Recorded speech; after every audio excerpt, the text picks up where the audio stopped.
All right. Hi, everyone. I'm Debbie DeMarco Bennett. I will introduce myself more formally in just a few minutes as we get into the presentation. And until then, if you guys would uh, pop into the chat box where you're joining us from today, I'm very interested. I know that people have signed up from all over the globe for this workshop on conquering triggers. So, Zugi in Mexico, Rie in Alberta, Canada. Did I say your name correctly? United Kingdom, Maria, South Carolina, Kristen, Jennifer in Florida, Elon. Oh, it's going so fast. We have France, we have Ottawa, we have British Columbia, we have Los Angeles. Oh, Ray, it's beautiful. All right. Okay. So in just a few minutes, we'll get started. I am going to make sure that my phone is silenced and I'm not having any distractions. I recommend the same for anyone else who's willing to disconnect from other distractions right now and really make this your time. I created this workshop. It's filled with, I think, lots of incredible information about what triggers are and what we experience and how we can help ourselves. So, really give this gift of time to yourself if you're able to cut out other distractions, is my recommendation for right now. Also, before we get into the nitty gritty, I would like to say sometimes tech can be glitchy. So we all know that. So what tends to help in a webinar or workshop like this is simply refreshing. Usually that's the cure all. So just keep that in mind. If something happens where it freezes up for you or the audio doesn't sound or look quite right, like it's not matched up to the video, what we found is that if you just hit refresh, it's usually something to do with internet connection or just a myriad of other things. We all know how the internet can be, and we're also grateful for it that it works even some of the time. All right. Okay, everyone. So I am going to queue up the presentation, and please stay on until the very end in case you have any questions. And there's a Q&A box. You probably see that. So if something comes up for you as a question as I'm going through the material, feel free to pop it in there. And as I said, at the very end, I'll start answering your questions. All right. Okay, so let's do this. Hang on one second. All right.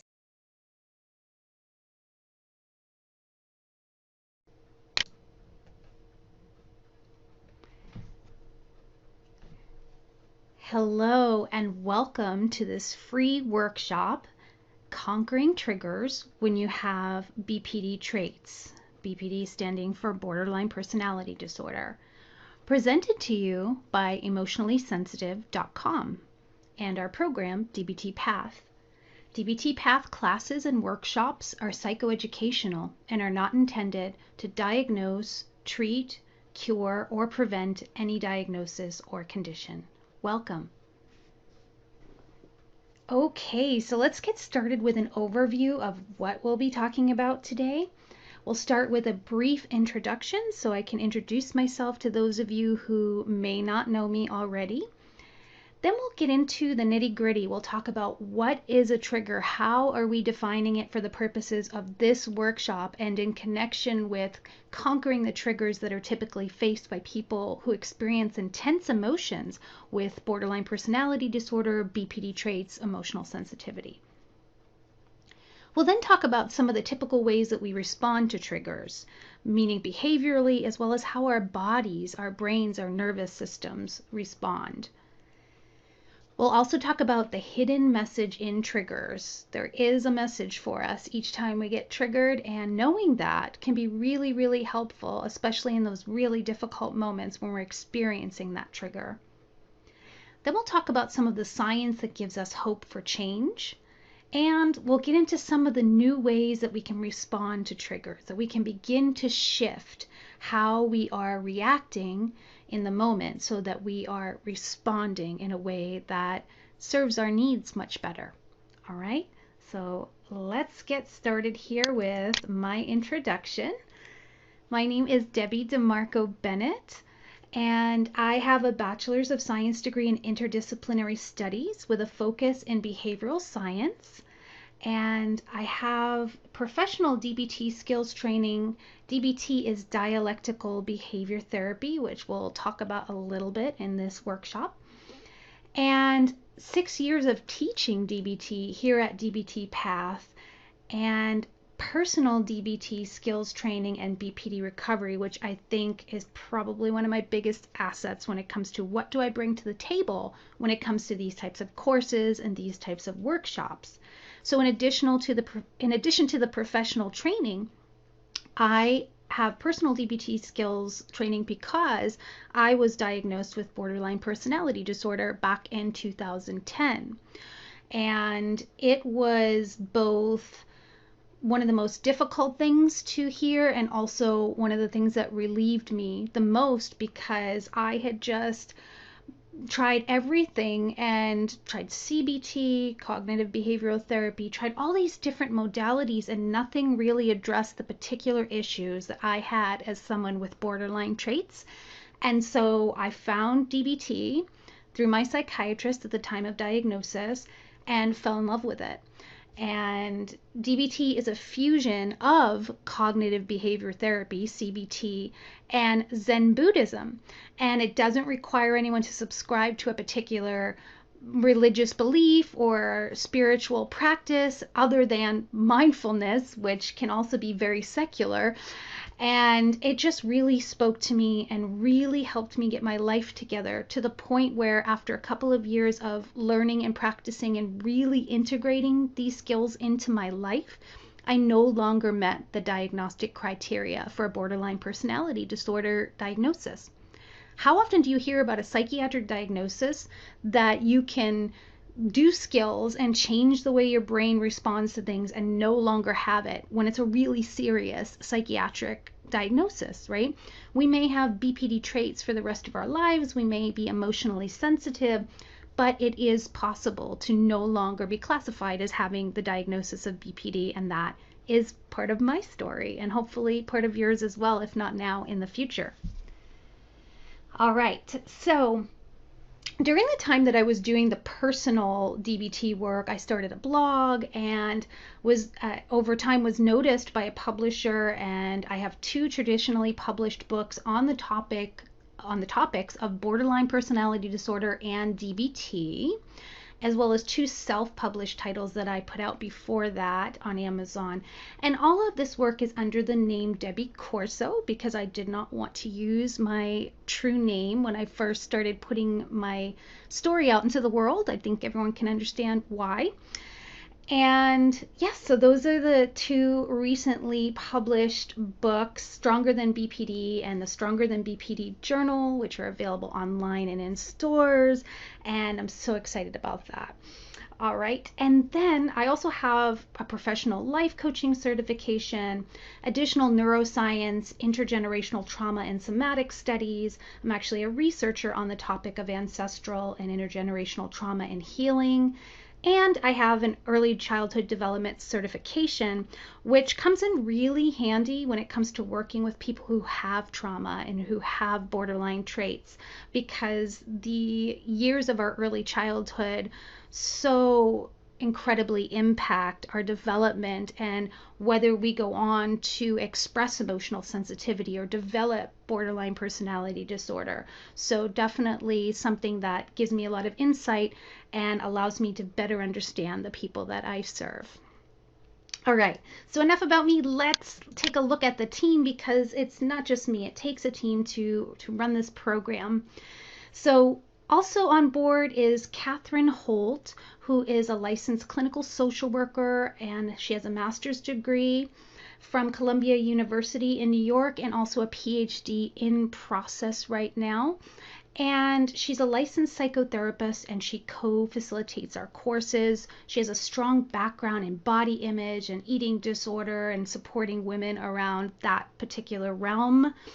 And Kim is our administrative coordinator, and Peggy is our moderator and admin in the private study hall that we have for our course, where students share their experiences with each other and submit homework and ask questions. And this is my amazing team, and they just make everything flow so beautifully. They are not here tonight, but I wanted to make sure I acknowledge them and introduce you to them, because they are behind all of what's going on at dbtpath and emotionallysensitive.com as well. All right. Introductions complete. Let's get into the juicy part. What is a trigger? So For the purposes of this workshop, we're referring to a trigger as something that gets you emotionally activated, gets you feeling dysregulated emotionally, and it may and probably does have some connection to a past trauma or painful experience. So this is what our culture or society regularly refers to as a trigger. The clinical definition is it's something that causes you to relive a past trauma when you're triggered by, let's say, a sound or a smell or something someone says. And of course, we include that as well. Here's the thing. Anything can be a trigger for someone, and it can be something that is arising internally, like a thought, a body sensation, a feeling, an emotion, or something external. So something that you see, something that you hear, something that someone else does that you witness. And to really bring home how varied it can be, I asked the question on one of my Facebook pages, Healing from Borderline Personality Disorder, the other day.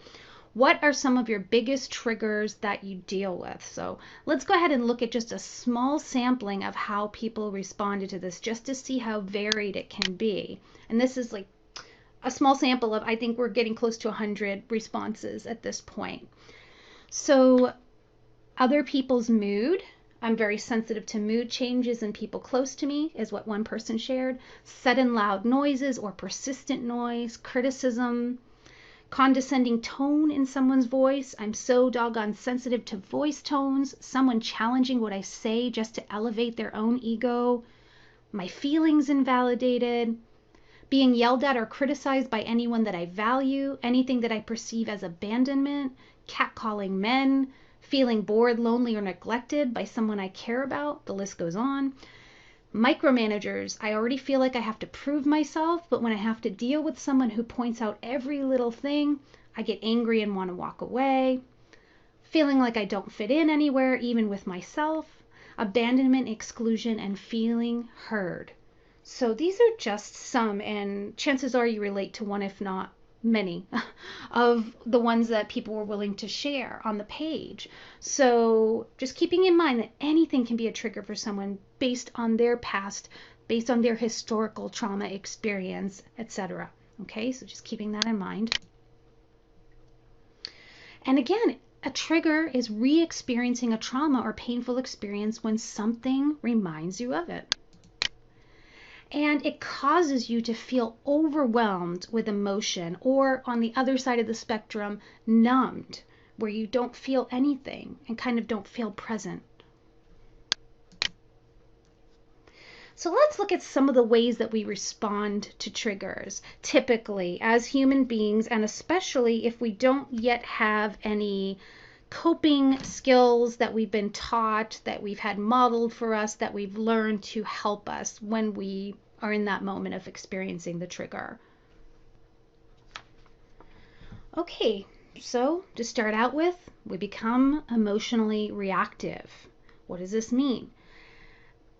In the brain, one of the components called the amygdala, which we'll get into in a little bit more depth a few slides in, is overactive or thought to be overactive in people with borderline personality disorder or BPD traits. And this is connected to panic and anxiety and survival mechanisms such as fight, flight, and freeze. So there's that. We might express this emotional reactivity through feeling scared, having anxiety, having panic, getting angry, lashing out.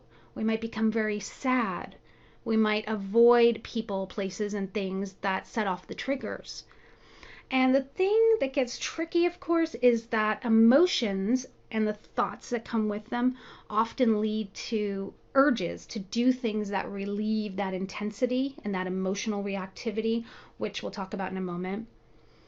And our nervous systems, as I mentioned, go into that survival mechanism of fight, flight, freeze. And the responses have roots in biological and neurobiological functioning, so much that it can be biologically inherited from our ancestors, as is the case in intergenerational or ancestral trauma.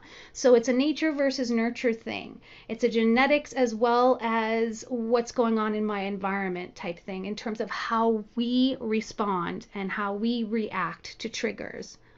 Another thing we might experience when we get triggered is the experience of dissociating. You might have heard dissociation, derealization, or depersonalization, where the world just doesn't quite feel completely real. We feel like we might not be completely real. We might feel cut off from our own bodies or cut off from the world around us. We feel disconnected.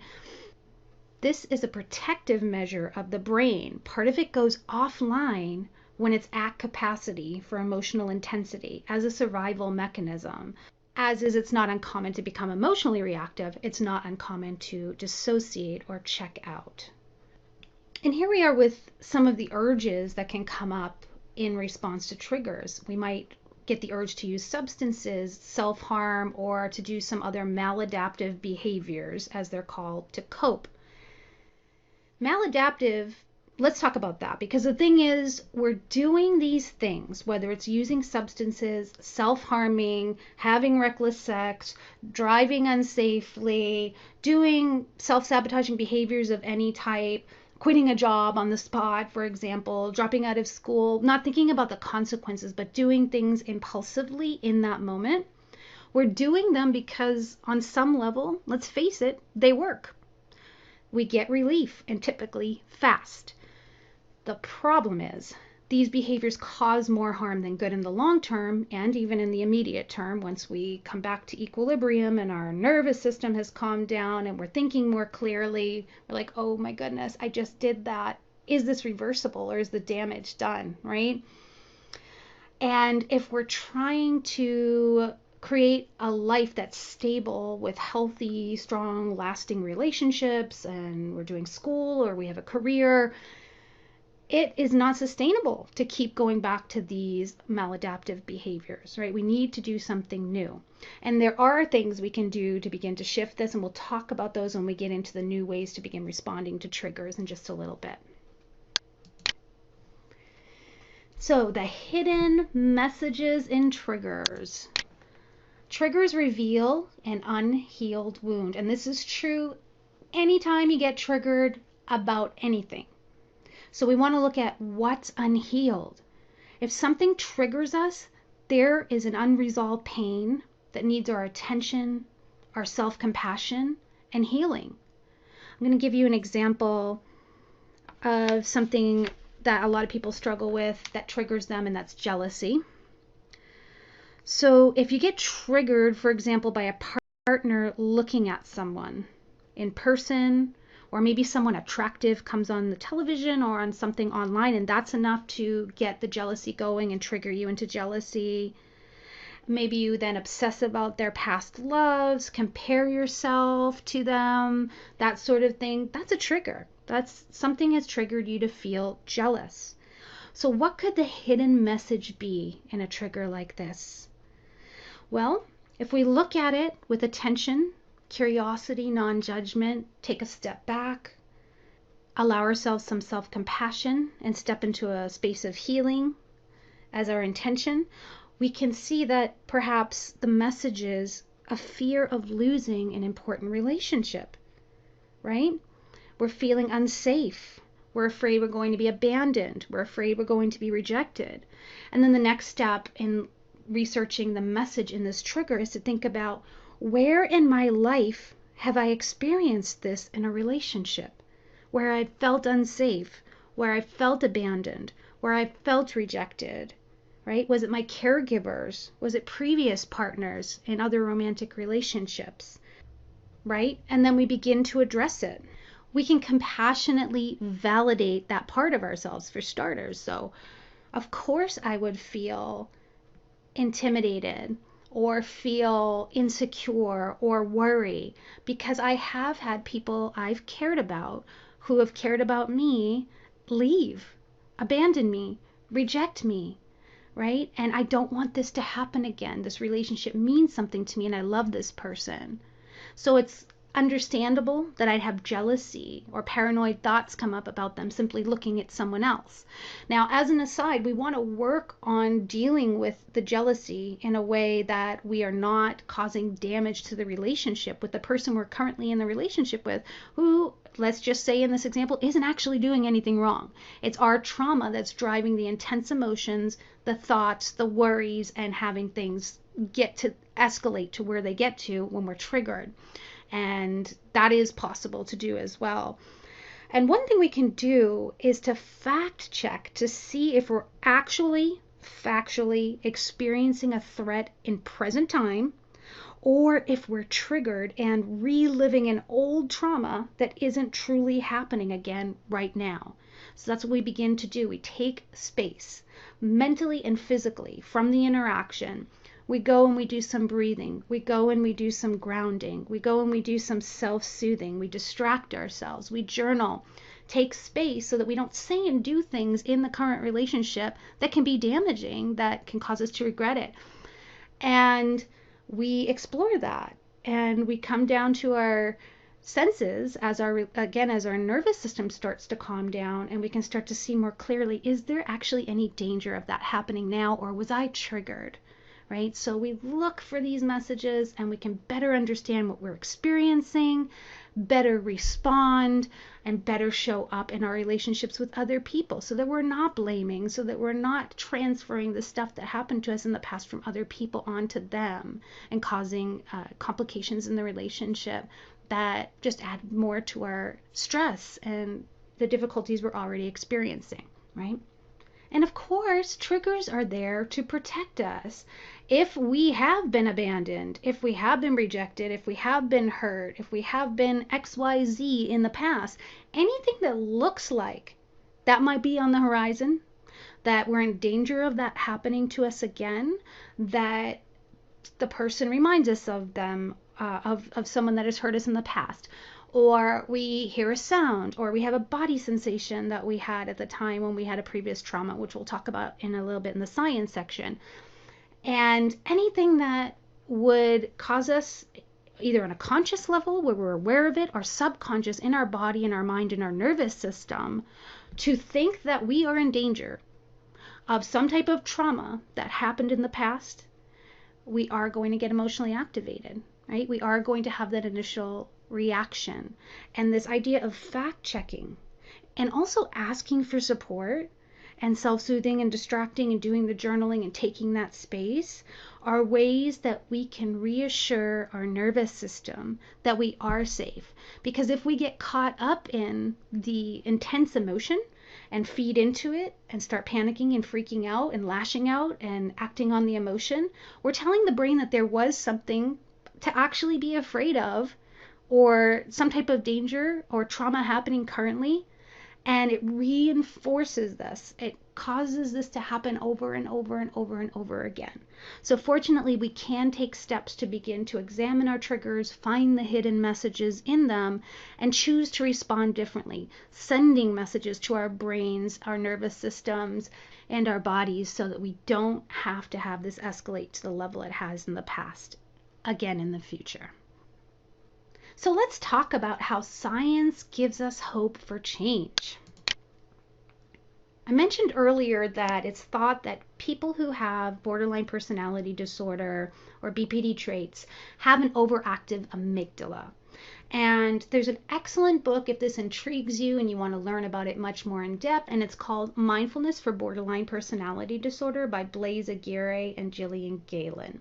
And they really get into the neurobiology of BPD. And they also talk a lot about how thoughts lead to interpretations, and based on that interpretations, you might have a certain reaction in your body, you might have a certain emotion. So it's a chain of events that happens. And just looking at the basics of the neurobiology of BPD, when we're looking at the brain, we have the prefrontal cortex, which is located right behind the forehead, and this area is responsible for making decisions, for logic, for being rational, for thinking things through, and it's in charge of regulating that amygdala that I keep mentioning. And according to doctors Aguirre and Galen, in people with borderline personality disorder, the prefrontal cortex is not as developed as in people who don't have BPD. And I don't want you to worry about that, because the amazing thing is through neuroplasticity, which we'll talk about right after this, you can begin to change your brain and develop that prefrontal cortex. So it's not a hopeless cause, but you do have to take action and do things to make it happen. So we'll talk about that. Now, the amygdala is the part of the brain that's associated with firing off and reacting in those moments when we're triggered through being afraid or wanting to get aggressive or freezing, right? The other interesting thing about it is it's associated with certain memories.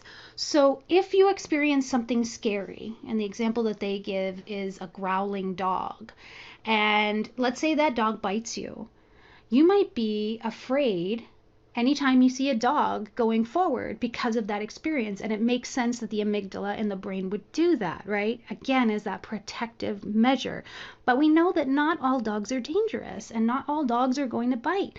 And so if we want to not limit our lives and not be afraid in this way, we have to soothe our amygdala. We have to start appealing to, developing, and working with that more rational prefrontal cortex of the brain.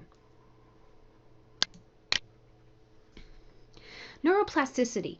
So when we have done something over and over and over again as a response or a reaction to the triggers, so whether that is going to have a drink, smoking some weed, and self-harming, whatever it might be, and I'm not judging for any of these, right? This is just, let's say you do any of these things and there's a part of you that doesn't, but you just keep doing it. The brain is going for what we call the low-hanging fruit, because neuropathways are literally carved out in the brain every time we take an action, and the ones we do the most are the deepest and the most easiest for us to access in those moments when we're triggered. So if when I feel A, triggered, I go and have a drink, B, A to B is going to be the easiest thing to do if I haven't intervened in any way. And with neuroplasticity, we can create new options. We can create C, which is I respond by taking some time to do a meditation or going for a vigorous walk to feel better. So now the brain has options. It can go, instead of from A to B, which is the drink, it can go from A to C, which is doing that meditation, or A to D, which is taking that vigorous walk, or A to E, which is calling my therapist, right? So we have options. And when we start doing something differently repeatedly, this creates new neural pathways that begin to get carved in the brain, and we can deepen those more easily, and then those become more easily our go-tos in those moments of triggers. So see how hopeful this is? Even with something as complex and serious as BPD traits, we can take actions that change the structure of our brains and how our nervous systems react. It's pretty fascinating. Speaking of the nervous system, let's talk about it in the context of somatics and the nervous system. We're looking at body sensations that are associated with past trauma. So what do I mean by that? If I had some type of trauma, a specific trauma as a child, and at the time I felt this weird sensation in the pit of my stomach, which we might as adults describe as butterflies in the stomach, or my stomach was in a tight knot and I started to feel nauseous, whatever it might be.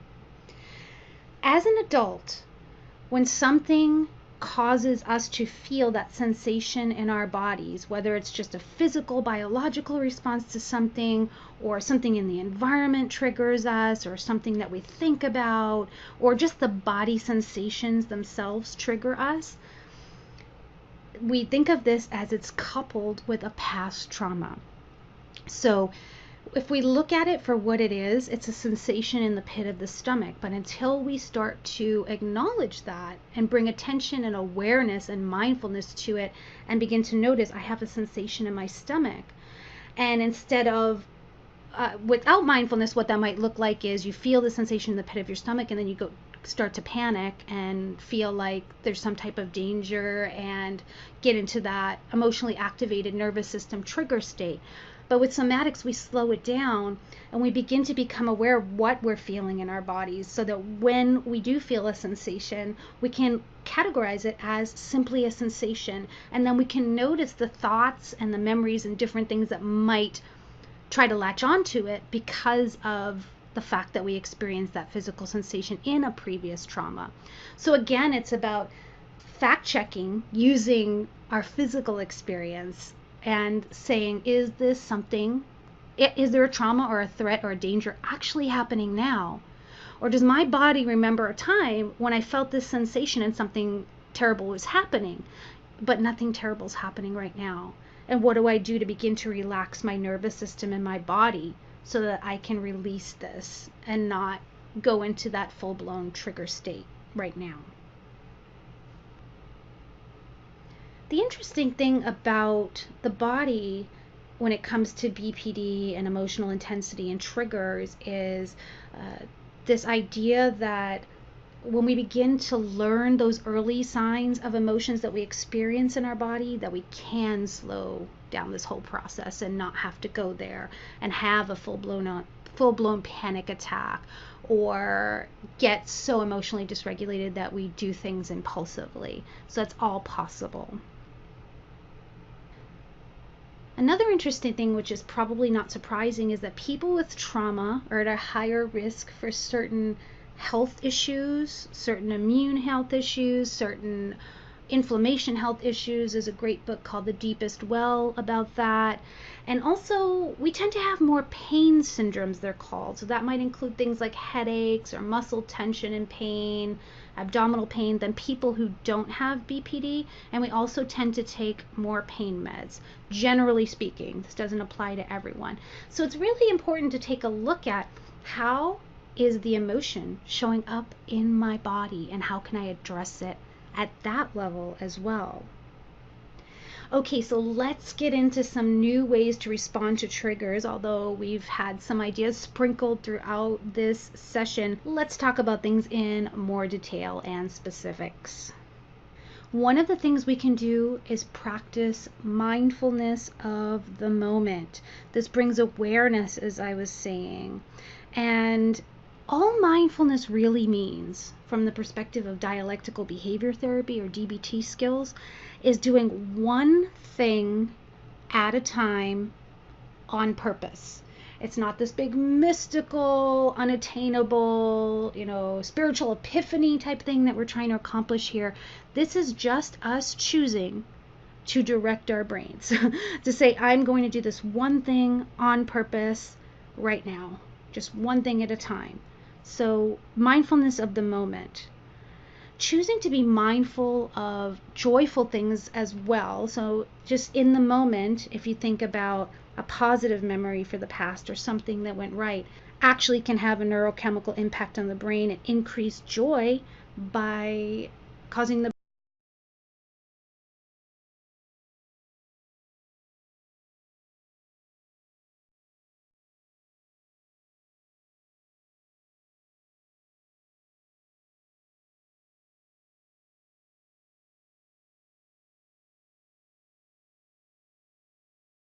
brain to create more serotonin. So mindfulness can be helpful to us on so many levels. And what we want to ask ourselves when we're practicing mindfulness of the moment is, what is actually happening in this moment? Eckhart Tolle has asked it along the lines of, what's wrong with this actual moment? And it again goes back to this concept of, yes, I'm triggered, I'm feeling these things in my body, I'm having intense emotions, I'm having these thoughts that are really uncomfortable, I'm having urges, but what's actually going on in this moment? Is there a danger? Is there a threat? Is there something traumatic happening? Or am I safe? Am I sitting at my desk? Am I looking at my device right now, taking a workshop, and I'm just having all this stuff come up, this from the past? So mindfulness of this moment, what's happening right now?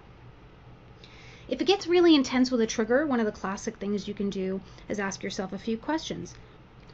What's today's date? What day of the week is it? What time is it? Where am I? So what is my location? What sensations am I noticing in my body? You can do a body scan from head to toe and just name each thing that you're able to notice. Warmth, coldness, tingling, trembling, pain, lack of sensation, to really bring you into this moment and into your body. You can review the hidden messages info, taking that compassionate, self-validating, fact-checking approach to what's happening in this moment. You can do things to support your nervous system. So avoiding caffeine and sugar, making sure you're getting some movement under the consultation of your physician, that you're getting a good amount of sleep, that you're taking time for rest and relaxation, also important. So that's supporting the body. Another thing that can help is distress tolerance skills. Distress tolerance skills help us to manage those intense emotions that come up when something happens that we have no control over, that we have to wait out. And in the meantime, we don't want to make matters worse. We don't want to self-sabotage. We don't want to do those maladaptive behaviors. We don't want to destroy relationships. We don't want to quit jobs. We don't want to, all of that stuff. This is where DBT skills can come in and help us. And how it works is it allows us to take that step back and do all of these things where we're allowing time and space for our nervous system and distracting and taking care of ourselves and soothing ourselves so that our brains can relax, our nervous systems and our bodies can relax, so that we can re-access that prefrontal cortex, that front of the brain, right behind the forehead, so that we can be rational and make choices that are going to serve us and our long-term goals in terms of our relationships and all of the things we want to do in life, to have some consistency and some stability in those areas of our lives.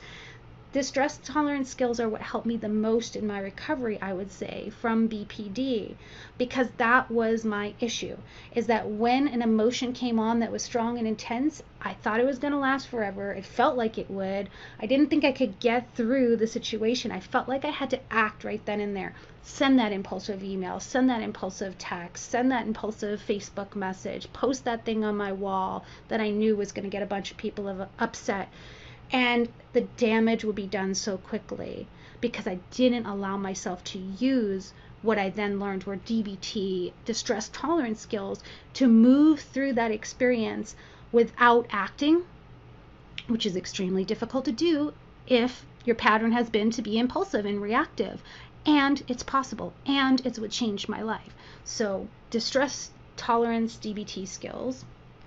I actually have a course, and you can enroll at emotionallysensitive.com if you want to come study with me and Catherine and Kim and Peggy and learn about how to go deeper with these skills. And there's a weekly course on Mondays, and if you can't make it, it's recorded for you. There's a weekly homework assignment. You do get personalized feedback on that. You are able to ask questions of the therapist co-facilitator about the skills that you're learning, as well as myself, and get some coaching around that in our homework and Q&A forum in our private study hall. It's not on Facebook. We have a secure forum area exclusively for students that is private. So I hope you'll check that out at emotionallysensitive.com and register. Registration is now open, and it's only open through Sunday, July 21st at noon Pacific. So if you want to get in on this course, I suggest you sign up as soon as you can. Again, you can enroll now after this webinar, this workshop, at emotionallysensitive.com. So let's go ahead and get to some of your questions based on what we talked about here today, or any questions you might have about the distress tolerance course that has opened up today to new students. And let me take a look at what has been coming in for the questions, and then we'll get started with Q&A.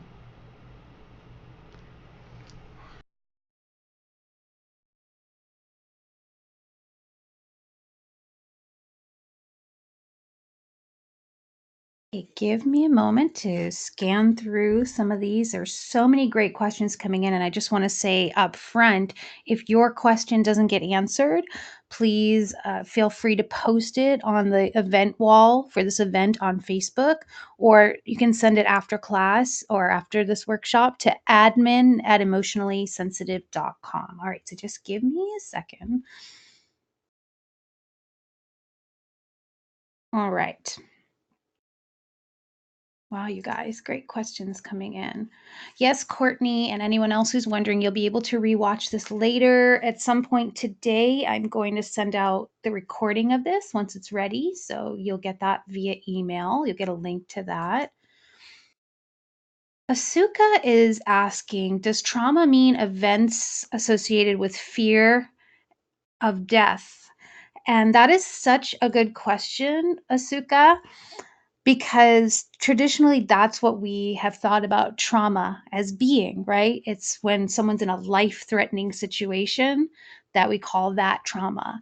And one of the most classic examples is you hear about people who are in the military in a war zone or people who live in a war zone and them having uh, that trauma experience. But actually, it's much more expansive than that, and anything that someone experiences that feels like too much for their nervous system to handle is a trauma for that person. And that's why you can be in the same room with somebody when something happens. And for one person, they'll be fine because their nervous system has the capacity, they have the resources, they have the type of coping mechanisms in place, whatever it might be, to not be as impacted and as affected. So they don't experience it as trauma.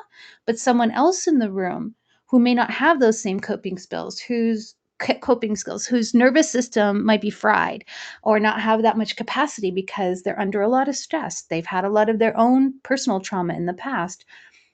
It can be a traumatic experience for them. It doesn't have to be a life threatening situation for someone to experience trauma. Again, it's anything that exceeds your nervous system's capacity to respond in that moment. Hopefully that was helpful. Zugi is saying that she bought, read, and can say an endorsement for that Mindfulness for Borderline Personality Disorder book. And she's a neurobiologist. So that's a great endorsement, Zugi. Thank you. Yeah, it's a fascinating book, and it just goes so deep into how it all works. So okay. Let's see. Zugi is also asking how to get started. Zugi, after this workshop, you can go to emotionallysensitive.com and sign up if you'd like to study here with me and my team. We have a class that just opened up, and for a limited time, enrollment is open. And we'll get you in. We'll get you into the class and get you learning these skills in depth and going deeper into a lot of the concepts we talked about today also. Right, let me see, what else do we have here? Okay. So someone's asking, what if I have a trigger but no idea where it comes from or why it bothers me so much, which is similar to another question that came in from Anne Marie about whether our triggers are something we're aware of or something in our subconscious. Great questions. So we don't always know exactly what's causing us to feel triggered. And with being a human being, there's so many variables at play that can be the catalyst for that trigger. It can be, as we're saying, with internal and external. For internal, it could be a body sensation. So think about this. Let's say you had a trauma early on in life, and during that trauma, you had a specific body sensation. Now, but you don't remember. Maybe you blocked it out, or you're too young to process it, and so you don't know what that exact trauma was. However, once in a while, maybe when you're under a little bit more stress or things are happening in your life that are, maybe your routine is disrupted, something that gets you off course, you experience that body sensation and you go into a panic attack or an anxiety attack or get really angry and you don't understand why. I just want to validate that experience for anyone who has it, because it's very possible that there is some trauma you don't remember. And the the hopeful thing about that we can take hope in is that Dr. Linehan, who created dialectical behavior therapy, has said that everything that we experience is caused. So it has a cause. It's like a domino effect.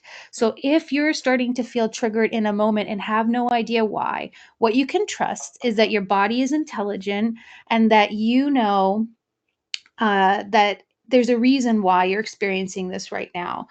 And the next point on this is you don't need to be able to pinpoint that trauma right now or totally understand what has set you off or triggered you in order to skillfully and effectively respond and use skills and use coping mechanisms to help you get through that moment without making matters worse or without going deeper into the emotional spiral.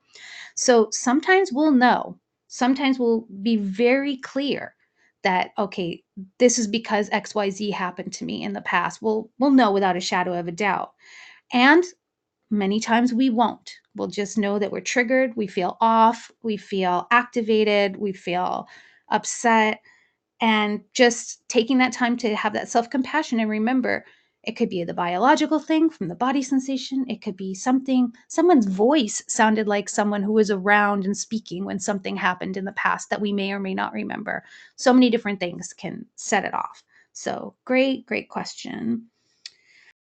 I'm going to look for another one here. I'm looking for ones that would potentially, hopefully, be beneficial to a majority of the group, some really relatable ones. If you have something that's much more specific, you might want to post it on the Facebook page if you don't get a response in this session. Okay.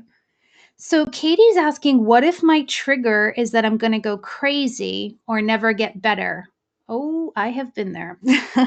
And I don't think you're the only one that has that trigger. So it's actually really common with BPD to have this fear. And in part because of what happens to us when we get triggered, between the really intense emotions, the emotional states that feel like, we start having these worry thoughts that it's going to last forever. And as people with BPD, it can be really hard to remember in that moment that you felt differently before or that you can feel differently again. It just feels like this is how it's going to be forever, which anyone believing that in the moment, of course, they're going to feel distressed and they're going to think they're going crazy or they're never going to get better. In distress tolerance, which is the module that we'll be doing in my course that's starting, that you guys can enroll in if you want to, at emotionallysensitive.com. We're going to get into that very specific aspect of triggers when something happens and sets us off and we're feeling emotionally overwhelmed and we start having those thoughts about, this is never going to end. It's not going to get any better. Because what happens when you start thinking like that, when you're already feeling like crap, right? Well, the urges to do something like we talked about, right? Like drink or smoke some weed or do something self-sabotaging. Again, as I said before, I'm not judging any of it because I get it that it works and that's why we do it. And we also know that there's consequences and it's not sustainable to keep doing those things if we want to build the type of life we want and have the kind of relationships we want. So that's why we're showing up at something like this, right? To learn how to better care for ourselves. But if we listen to that, if we listen to that doubt that we're going to go crazy, then it's going to fuel the nervous system even more and we're going to be even more activated and go into panic and all of that. So we learn to notice that red flag. If I have the thought that this is never going to get better, the truth is this is caused. The truth is, scientifically, we know that no emotional state, no emotion, no feeling, reaction, none of that can last forever. It always comes to a peak and then comes back down again, no matter how intense it is, no matter what set it off, no matter what kind of thoughts we're having that are telling us that to the contrary, it's going to come back down. It can't last forever. And sometimes what can help is to have something that's symbolic of that to remind you, whether it's a ring that you wear or a bracelet or a temporary tattoo on your wrist or flashcards that you carry around with you in your pocket or something that you make on your phone, some type of note. And the thing is, for this to work, is you need to look at that thing in that moment and just cue yourself when you're feeling relaxed and feeling good and you're not in a crisis state and not in a trigger state to say, okay, the next time I feel like I'm going off the rails and I'm triggered and I'm freaking out, I'm going to look at this reminder, this thing that says, it can't last forever. It's a scientific fact. This is going to get really intense and then it's going to come down. I can count on this. This is science, and so have that tool and have that reminder, have reminders in your environment if you have to, sticky notes to utilize that in the actual moment when the freak out is occurring. That's how we're effective because we were talking about the prefrontal cortex and when we are emotionally activated and that prefrontal cortex goes offline and our amygdala is running the show in the back of the brain, we can't access logic. So that's why people will sometimes say, okay, this is all fine and dandy. Intellectually, I get it. I'm a smart person. It's logical. But when I'm actually triggered in the moment, that all goes out the door because I can't think straight and I can't think about skills. I'm just seeing red and I want to do the XYZ behavior.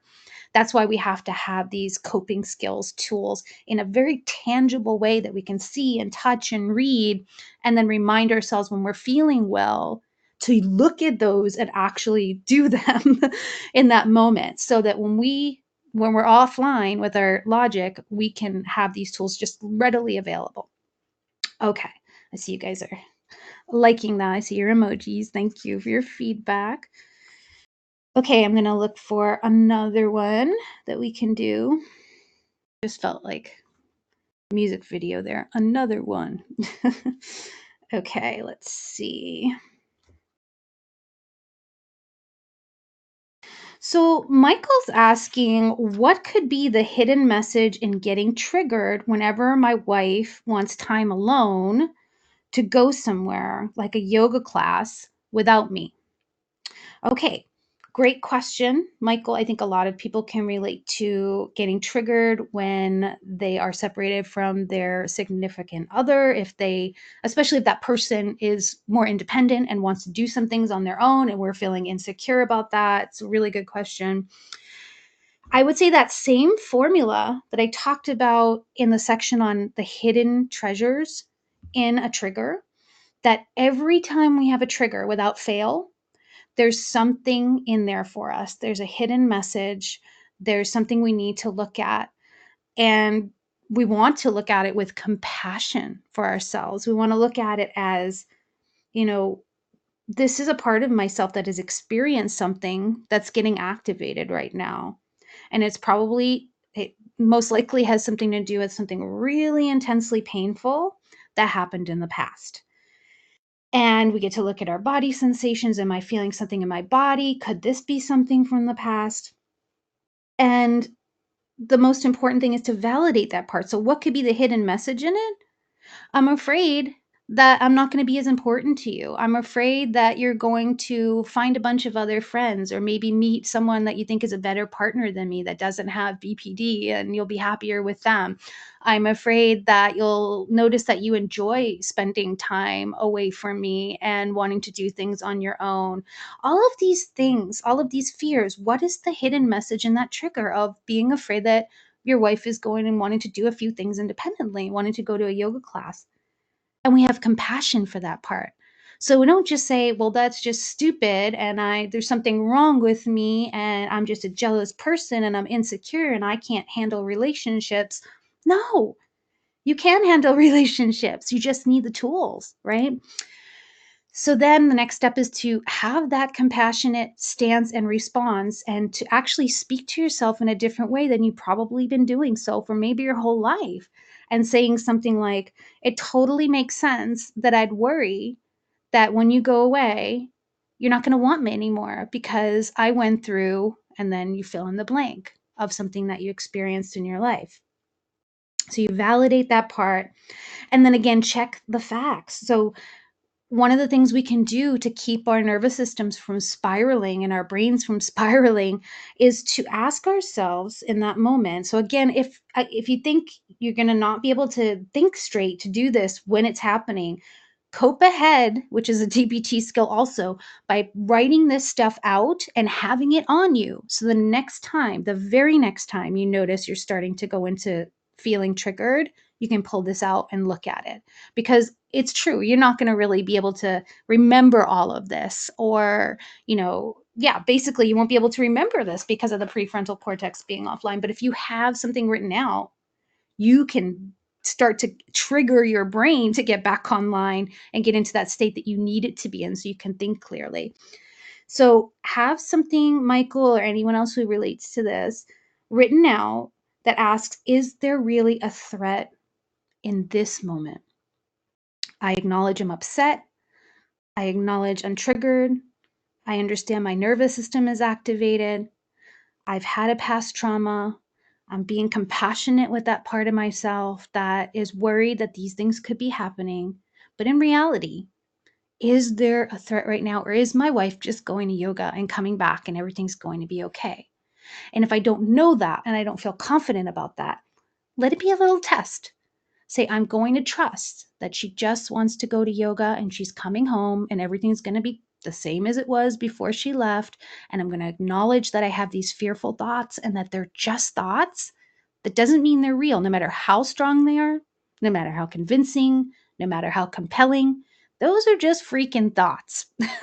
And this is something that DBT gets into in depth, because most of the problems that we have as emotionally sensitive people is believing those thoughts at face value and not taking the time to say, okay, that's an intense thought. It scares me. Who wouldn't be scared if I had that thought?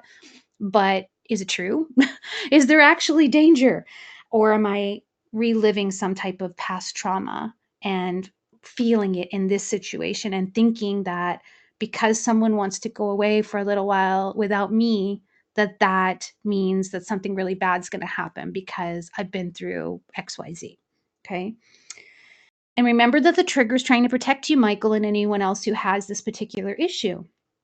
Because, like I said earlier, if someone did go away and do something on their own, and then when they came back, they were totally detached, or maybe they didn't come back at all, or maybe they didn't come back for a long time, or maybe they did get into another relationship that took priority to you. Of course, you're going to freak out and worry initially when you see any sign that something like that is happening again, right? So I hope that was helpful. And I'm going to see if I can find one more question, because we're almost at the hour point. And I want to respect everyone's time. Thank you so much for joining me, everyone. I hope this was helpful for you. So let's see.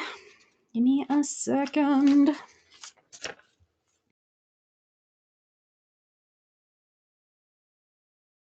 Thank you for your emojis, you guys. If you're watching the recording, you can't see it, but when you're in the live webinar workshop, people can put little hands clapping or thumbs up or sad faces if something's affecting them emotionally, or wow faces. It's really cute. Okay, look for one more second. So many good stuff coming in. So I want to encourage Courtney and Jill and Elizabeth and Kim and Jade and Sandra and Beatrice.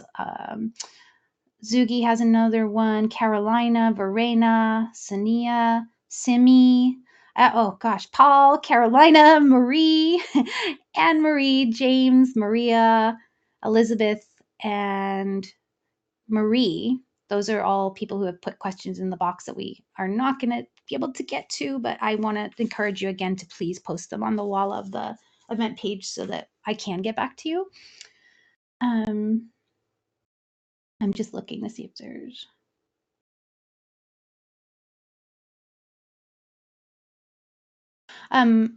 Okay, so it looks like everything here will take a little bit of time to answer. And I like I said, I want to respect everyone's time. So if your question was not answered, please do post it. In the meantime, If you're interested in enrolling in my course and working with me and my team, please do visit emotionallysensitive.com at the conclusion of this webinar. I want to congratulate all of you who were able to take the time out of your day to do this work, to show up, to get more education on what you're experiencing when you have triggers, to start to get some ideas on how to cope. I know it's not easy. I know firsthand, because as I shared with you at the beginning, I was diagnosed with BPD myself back in 2010. And I also know from my personal journey and from working with hundreds of people who suffer from the same things that we all have suffered with or are suffering with right now because of BPD, that you can get better, that things can change, and it doesn't have to look the way it has been looking. Your dreams and hopes for a career, for finishing school, for having a loving, healthy relationship that lasts, and having someone who can be there to support you when you have your crap come up, and that you can be there for someone else and not get extremely triggered by them. All of that is possible because I know from firsthand from my life, and I know from my students that I see it happening every day with their progress. So I know it's possible for you as well. So please keep that hope and know that. Okay. All right, everyone. Thank you so much for joining me. Talk to you soon and see you on the web. Thank you guys. Bye for now.